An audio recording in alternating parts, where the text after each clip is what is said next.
A massive welcome to week 6 of the Get Inspired Body Transformation course. So we are now officially halfway through. So if you haven't done already, please send me your weekly weigh-in so I want to be able to track your progress as well. Make sure as well, if it's been a good week or bad week, whatever it's been, please just let me know. Doesn't make a difference, and it'll also keep you on track as well. So starting off, as always, cheers, challenges and future recommendation as well. So on your piece of paper, pen and paper ready, I want to know what 2 things you've done well this week and that you're proud of. So take a couple of minutes and write down 2 things that you've done well, really well this week and that you're proud of. So pause this now and do that. So you should now have on your sheet of paper 2 things that you're proud of for achieving this week. So what I want you to do now is write 2 things that you've struggled with for this week. So what 2 things are maybe challenges that you face? And it doesn't have to be stuff that you haven't done. It can be maybe something that you've struggled with but you've also managed to do pretty well in as well. So what 2 things have you struggled with this week? Pause this now and get that written down. Okay, so you should now have on your sheet of paper 2 things that you're proud of for this week, 2 challenges that you face this week, and then finally, what are you going to focus on for improving this week? So what one thing can you do for this coming week that will make a huge difference on your weight loss? Maybe you're going to have to start planning your meals prior to it. Maybe you need to get back into good habits with either having breakfast or drinking water, having more fruit, having more vegetables. What one thing, can you focus on improving this coming week that will make a massive difference for you? So pause this now and write that down. So you should now have on your sheet of paper then 2 things that you've done well this week and that you're proud of, 2 things that you've struggled for this week, and 1 thing that you're really going to focus on improving for this coming week. So just to summarise from this week then, just to remind you, so we looked at carbohydrates, proteins and fats, we looked at the 3 macronutrients, and we looked at carbohydrates and said, where possible, make sure you're choosing natural carbohydrates such as fruit and vegetables, those that typically have a low glycemic index and low glycemic load as well. They're also good for hydration and they're full of vitamins and minerals too, so try and have those with every single meal if you can. We looked at portion control and I introduced you to using your hand, which is something I'm going to go into further for this week. So we started so the task was to start using your hand for basically using for the amount of carbohydrates that you should be having.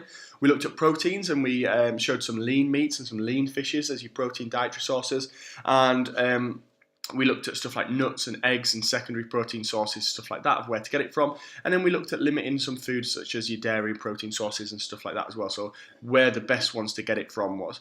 So, and we introduced fats in terms of the fact that fat doesn't make you fat, if you remember. So with your fats, you should be getting them from lean meats and fish from and from fishes. So if you're getting your healthy fats, and also increasing your omega-3 fat intake, so it improves your omega-3 to 6 ratio. So this week then, we're going to be looking at portion control. That's the primary thing that we're looking at. So what I want to know, first of all, is what foods do you struggle with your portion control? So I've got the picture there, spaghetti bolognese. That's absolutely my food that I struggle with. I know if I'm really trying to bring my weight down, I have to limit how much spaghetti bolognese I have, because even if I have a healthy one, it's the pasta that I get it wrong. So one thing I've done is I've actually switched my pasta to courgette. And the reason for that is just because it's basically, it limits the amount I'm having. Because when I make spaghetti, I make it for me and 50 of my friends as well, it turns out, even though I think it's just for me. So take 2 minutes now and write down all the foods that you really struggle with portion sizes. Maybe it's one that you love so you can never eat the right amount because you just want to eat as much of it as possible. Or maybe it's those that, like me, you struggle with measurement. So like I say, pause this now and take 2 minutes to write that down.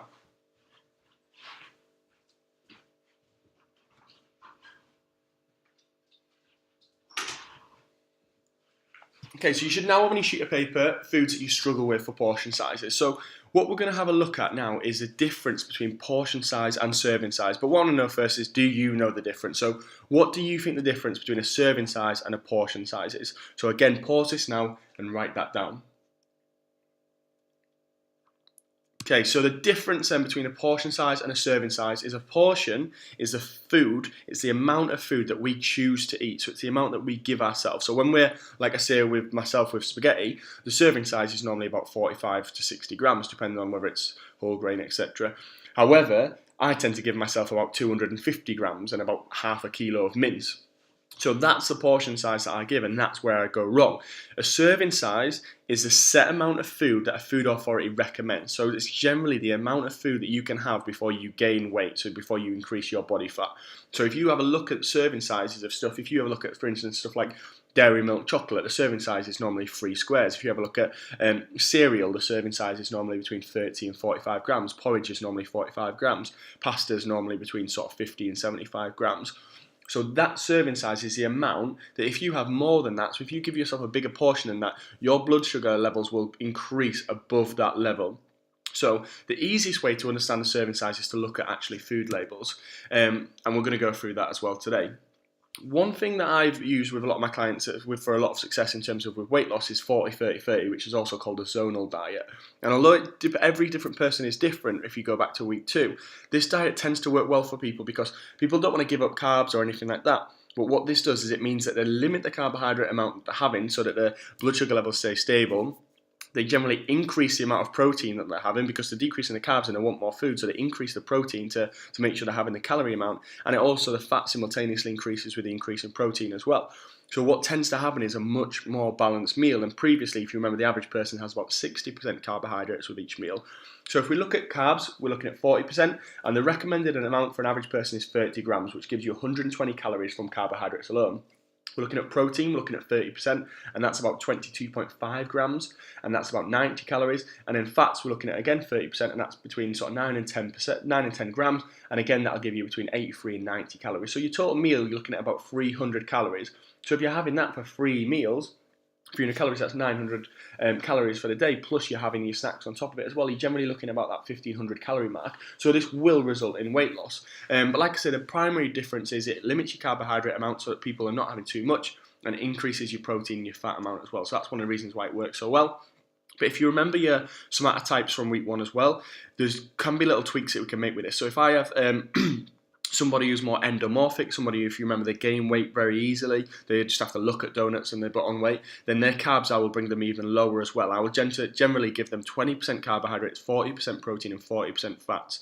And the carbs and fats should simultaneously go with each other. So as one increases, one should decrease. So if you've got an ectomorph who's naturally very lean and skinny, they can have a lot more carbohydrates. So I'll increase theirs to maybe 50, protein to 30, and then fat to 20, depending on their goals again. But yeah, that's the zonal diet, and that's a way of making sure that your recommended amount, you're sticking to the maximum amounts. My favourite option is, as I introduced you to last week, it's all in the hands. So let your hands be your measure. So this is from Precision Nutrition. And basically a serving size is the size of the palm of your hand. So this is for meat. So if we're looking at protein, we're looking at the middle picture there. We've got a steak in the middle.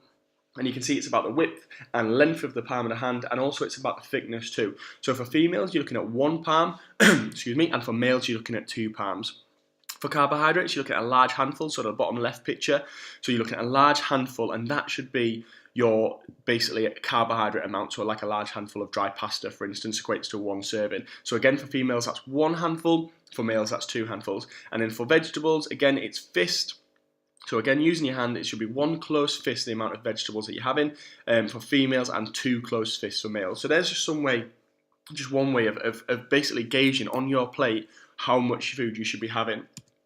So option 2 is scales and labels. So this information, basically, you need to get the carbohydrates right from the food label. So looking at the food label, it'll generally give you in 2 different things. It'll give you like a serving size, and it'll give you 100 grams. So if you're eating or cooking with that amount, generally it's not 100 grams or so. If they don't have a serving size, you might have to do a little bit of maths using scale. So work out how much you're having. So if it gives you the 100 grams, for instance, and you know you're having 50 grams, then half it. If you know you're having 30 grams, you're going to have to find out 30% of those calories, and etc. So you may have to do a little bit of maths with that. But once you've done it a few times, you'll be able to gauge roughly where you're at. And I will show you how to do that for them. Scales and labels, it's probably one of the most least popular ways of doing it, but it's certainly the most accurate. What I would recommend though is trying it for a few days. Try it for 3 or 4 days, because even if it's something that you don't want to use and you want to go back to just using your hand, it will give you a much more rounded idea of how much you should be having per portion sizes, because it'll tell you, you'll know, for instance, if you do cereal and you swipe out 30 grams, you'll know what 30 grams looks like, as opposed to most people who have 90 to 120 grams, you'll realise that it's way off. So try it for a few days and it really will hone your skills in terms of giving yourself the right amount of portions. If you want to learn how to read a food label, which I would massively recommend doing, and again, once you've done this a few times, you can literally look at a food label and you'll be able to tell straight away whether this is something that you want to buy, want to eat, or something that you want to leave. So I use this quite often shopping. If I see like a new product or like a new yogurt or something like that, I'll have a quick look at the food label and I'll know whether what I'm buying is any good, or whether what I'm buying is actually, or what I'm not going to buy because it's absolutely crap. So looking at this, then what we're going to do is we're going to start off by finding our carbohydrates amount. So what you do is you take the total grams of carbohydrate. So what most people do is they only look at maybe sugar and they see that sugar is maybe 2 grams, 3 grams, total carbohydrates 20 grams.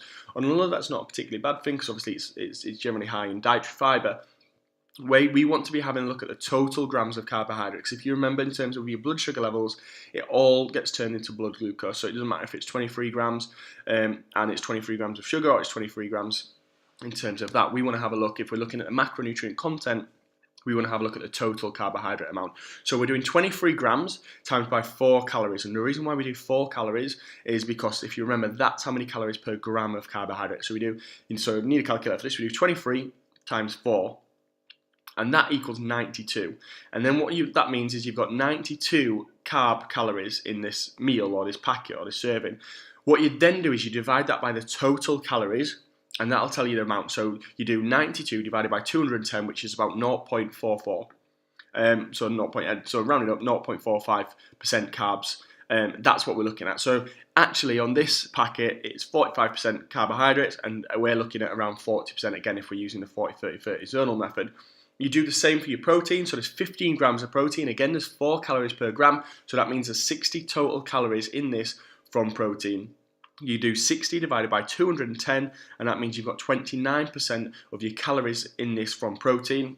And you'll see that's not too far off, so it's 29 and your goal's 30. And then you've got 6 grams of total fat. So you do 6 grams times 9 calories, because there's 9 calories per gram of fat, which equals 54 calories. You divide that by the total calories again, so that's 54 divided by 210, which will give you 0.26.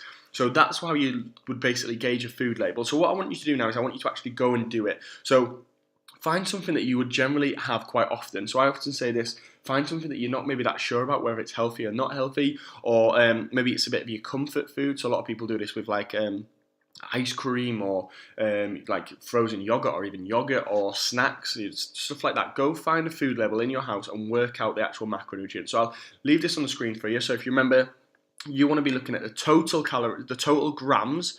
You times that by the calories, so it's always 4 for protein, 4 for carbs, and 9 for fats. Divide the total carb calories by the total calories. So you divide whichever amount is, so whether it's carb calories, protein calories, or fat calories, by the total amount of calories in it, and that'll give you your rough amount. So if you want to as well, you can send me across the food label and send me across the amounts that you think are in it, and I will give you either a thumbs up if it's correct, or we can work and try and really hone those skills. So do this now. Like I say, you can do it with 1 or 2 things. Make sure you got it, and once you get into it, you'll start finding it a little bit interesting. Like I say, you'll find foods that maybe you thought were healthy that are not so healthy after all. So pause this now and give that a really good go.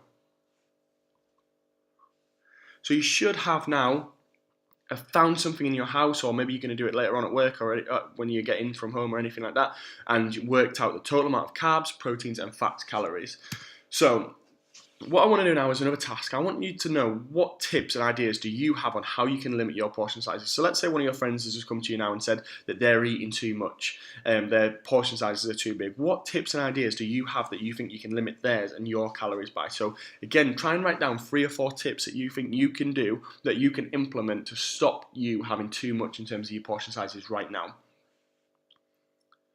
Okay, so you should have on your sheet of paper different ideas that you've got that basically you can limit your portion sizes. And what I'm going to do is give you a couple of the top tips as well.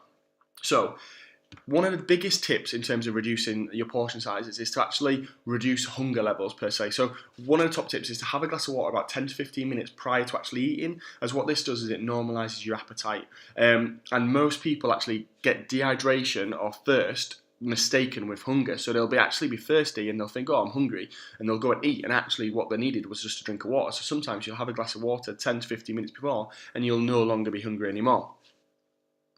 Using smaller plates is a really simple and massively effective tool as well, because if you've got a bigger plate, what you want to tend to do is fill it. Whereas obviously if you've got a smaller plate, then you'll just reduce the calories simply from doing that. In terms of starters, so this is often the same as well if you're going out for a restaurant or anything like that. Try and eat a salad or vegetable starter before your main meal. It'll be low in calories, and the extra effort to chew or digest will actually help promote a feeling of fullness. So try and do that if you can. Maybe try it once or twice this week to have a salad or vegetable starter, or maybe like a soup starter with no bread. And what you might find is you'll feel more full, it'll increase your hydration levels, and you'll actually eat less calories during your main as well. one of my favourite things to do is ask myself whether it's actually worth the calories. So I'll know that if I, for instance, was going to have a pudding that was 500 calories versus a pudding that was 200 calories, would it be worth the extra 300 calories, which would be about a 40-minute jog? So I asked myself, would I physically go out and jog 40 minutes just to eat this one pudding instead of having this one? And quite often the answer is no. So actually ask yourself whether it's worth the extra calories and worth doing the extra work, which is, like I say, it's a great way of visually representing what you would need to do to burn it off as well. Load up on energy like salad, so that's similar as well to the last tip. So again, starters, have green vegetables, but loads of these on your main plates as well. So if you have got bigger plates, just load it with salad and vegetables, have as much of those as you can. They're low in calories, they take time to chew, which is a big thing. They take longer to eat, which again means that you've got more time to full. They're also high in fibre, they lower your glycemic index, and they're loaded with vitamins and minerals as well. So there's tons and tons of health benefits of that. So really do load up on energy light and nutritionally dense foods. Take your time to chew food. Surprisingly, this actually came out as a #1 tip for all weight loss. Most people thought it'd be maybe food diaries or eating less carbs or anything like that, but actually people who took longer to chew their food lost more weight than people who basically just wolfed it down or ate it quicker. And there's a number of different reasons for that. Increasing basically feeling of fullness, increasing the satisfaction of food as well, actually taking your time and considering the food. But one of the main reasons as well is going back to that drinking water before. It's a case of it takes time for your brain to realise you're full. And if you've ever eaten, normally it's a Christmas dinner, most people do this with, or a Sunday lunch, and you've ever eaten too much and then all of a sudden it hits you and you have to sort of undo your top button and you lie there and you go into what I call a food coma and you end up just having a nap. That's basically because you've eaten too much and your brain's not sent the signal to let you know you're full. Whereas if you take time to chew your food, what happens is your brain will then say, that's it, now we're done, we're full, and you can stop eating and you won't get to that level. Another way of doing this is avoiding distraction when you're eating. So most people will literally get in, stick a TV on and wolf down whatever food. So concentrate on the actual meal you're having, enjoy it as well, take time to register it. So sit down, turn the TV off, avoid distractions and enjoy your food. And when eating out as well, similar sort of thing to the last one, eat out with using smaller plates as well. And try and avoid the stuff like all you can eat where you feel like you have to eat absolutely tons just to get your money's worth. So just to summarise then for this week, remember using your hand, remember to look at food labels carefully as well. Remember to send me across your food label and what you've basically your calculations for how you've worked it out. If you have scales, there can be a massive advantage and you can try it for a few days. And remember our top tips as well that we've just gone through. So this week's weekly task, what I want you to do is I want you to use your hand as a guide for portion sizes and send me a photo. So for one meal, I want you to do basically use your hand as a photo for a guide for each one. So palm, if you remember, for your protein, closed fist for your vegetables and salad, and open palm for your carbohydrates. So that's it from me. We're halfway through. Keep going, keep getting the good results, and I will catch up with you all next week for week 7. Bye-bye.